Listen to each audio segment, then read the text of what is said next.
ગોંડલથી જેતપુર જતા જે ઓવરબ્રિજ છે, પુલ જે બનાવવામાં આવ્યો છે, ઉપર જે ટ્રાફિક જામ થયો છે.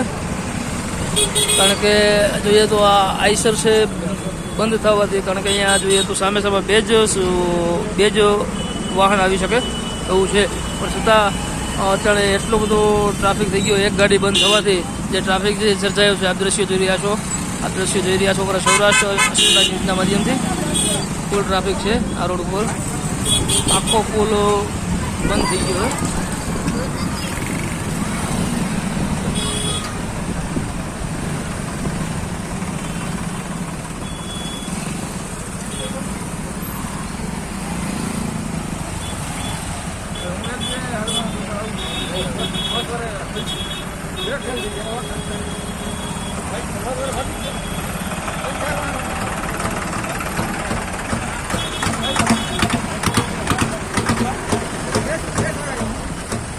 સૌરાષ્ટ્ર અસ્મિતા સજ્જરત બારોટ ગોંડલ.